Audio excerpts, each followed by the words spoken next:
ಹೊಲದಲ್ಲಿ ಮರ ಕಡಿಸಿದೆ ಸರ್.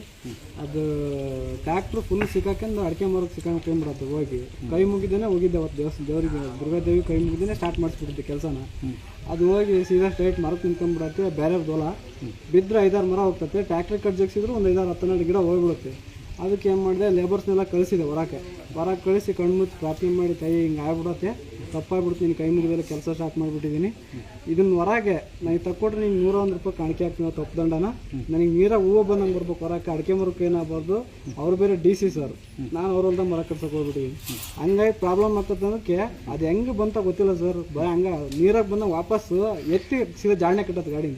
ನನಗೆ ಗೊತ್ತಿಲ್ಲ, ಒಂಥರ ಏನಾಯ್ತು ಅಂತಲೇ ಗೊತ್ತಾಗಲಿಲ್ಲ ಆ ಪರಿಸ್ಥಿತಿ. ಸಾರು ಅನ್ಬೇಡ, ಅಣ್ಣ ಸಾರು ಬೇಡ, ಅಣ್ಣನು ನೋಡಿ. ಇವರು ಎಂಟಿ ನನಗೆ ಖುಷಿ ಆಗೋದು. ಅಭಿಮಾನ ಹುಷಾರಿಲ್ಲ, ಗಾಡಿ ವರ್ಷ ಬಂದಲ್ಲ ಸೀರೆ ಕೊಟ್ಟಂದು ಗಾಡಿ ವರ್ಷ ಬಂದವೆ. ನಾನು ಕೊಟ್ಟನ ಗಾಡಿ ವರ್ಷ ಬಂದಾರ ಅಂತ ಯಜಮಾನ್ರು. ಇದು ನಂಬರ್ ಸಂಗತಿಗಳ ಅದು ಗೊತ್ತಾಗ. ಮೊನ್ನೆ ನೈಟ್ ಒಂದು ವಾರದಿಂದ ನಿದ್ದೆ ಮಾಡಿಲ್ಲ ಅವರು.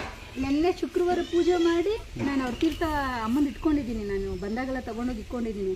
ಕುಡಿದ್ರು ಆರಾಮಾಗಿ ಎದ್ದು ಕೂತ್ಕೊಂಡು ಅವರೇ ಗಾಡಿ ಓಡಿಸ್ಕೊಂಡು ಬಂದ್ರು. 15 ದಿನದಿಂದ ಊಟ ಮಾಡಿಲ್ಲ ಅವರು. 15 ದಿನದಿಂದ ಊಟ ಮಾಡಿಲ್ಲ. ಇನ್ನು ಹೆಚ್ಚು ಆಸರ್ಗಳು ಅವ್ರ ನಮ್ಮ ತಾಯಿ. ಒಂದು ಸ್ಯಾರಿ ಕೊಡಿ ತಂಗಿ, ಒಂದ ಇದೆಯಾ ಆಯ್ತಮ್ಮ? ಅಕ್ಕ ಹೇಳಿ. ಅವರು ಕನಕಪುರಾಣ ಏನಾಯ್ತಕ್ಕ? ನಾ 2 ಸರಿ ಯೂಟ್ಯೂಬಲ್ಲಿ ನೋಡ್ಕೊಂಡು ಬಂದಿದ್ದೆ.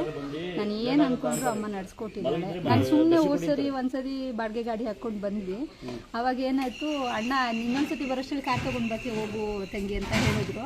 ಖಂಡಿತ ಅದು ಈ ಸರಿ ಬರೋಷ್ಟರಲ್ಲಿ ಅಮ್ಮ ನನಗೆ ದೊರಕಿಸ್ಕೊಟ್ಲು. ನಾನು ಏನೇ ಒಂದು ಬೇಡ್ಕೊಂಡ್ರೇನು ಖಂಡಿತವಾಗ್ಲೂ ಆ ಅಮ್ಮ ನೆನೆಸ್ಕೊಂಡು ಅದು ನಡೆಸ್ಕೊಟ್ಬಿಡ್ತಾರೆ ಅಂತ. ನಮ್ಮ ಮನೆಯವ್ರಿಗೆ ಗಾಡಿಯಲ್ಲಿ ಸ್ವಲ್ಪ ಹಿಂಗೆ ಏನೋ ಅವರು ಸ್ವಲ್ಪ ಬೇಜಾರಿಗೆ ಇದು ಮಾಡಿಬಿಟ್ಟಿದ್ರು. ಅವ್ರು ಹುಷಾರಾಗಿ ಬಂದು ಮನೆಗೆ ಏನು ಹಾಕ್ದಿರ್ತಾರೆ. ನಾನು ಏನು ಕೇಳ್ಕೊಂಡ್ರು ಅಮ್ಮ ನಡೆಸ್ಕೊಡ್ತಾಳೆ. ಇಂಥದ್ದು ಅಂತಲ್ಲ, ಏನೇ ಒಂದು ನನ್ನ ಮನಸ್ಸಲ್ಲಿ ನಾನು ನಿನ್ನ ಗುಂಡಿಗೆ ಹಾಕ್ತೀನಮ್ಮ, ನಾನು ಒಂದು ಅಮ್ಮನ ಮುಟ್ಟು ಹಾಕಿತ್ತು ಒಂದು ಹಾಕ್ತೀನಮ್ಮ, ನನಗೆ ಹುಷಾರು ಮಾಡಿಕೊಡು ಅಂದೆ. ಮೊನ್ನೆ ಅಮ್ಮನ ಕೇಳ್ರಿ, ನೈಟೆಲ್ಲ ನಿದ್ದೆ ಮಾಡಿಲ್ಲ ಅವರು. 1 ವಾರದಿಂದ ಹುಷಾರಿಲ್ಲ, ತುಂಬ ನೈಟೆಲ್ಲ ನಿದ್ದೆ ಮಾಡಿಲ್ಲ. ಆ ಅಮ್ಮನಿಗೆ ಕೇಳ್ಕೊಂಡಿದ್ದ ತಕ್ಷಣ ಅಮ್ಮ ಸರಿ ಮಾಡಿ ಇವಾಗ ಅವರೇ ಡ್ರೈವ್ ಮಾಡ್ಕೊಂಡು ಬಂದರು. ಸ್ವಲ್ಪ ಸುಸ್ತಿದೆ, ಒಂಚೂರು ಸಂಟ ಇದೆ, ಸರಿ ಮಾಡ್ಕೊಡ್ತಾಳೆ. ಇನ್ನು ಜಾಸ್ತಿ ಹೆಚ್ಚು ಕೊಡ್ಲಿ ತಂಗಿ, ನಿಮ್ಮ ಗಂಡನ ಆಯಸ್ ಹಾರು ಕೊಡ್ಲಿ ಆಗೋದಾ? ಅದಕ್ಕಿಂತ ಏನಿಲ್ಲ.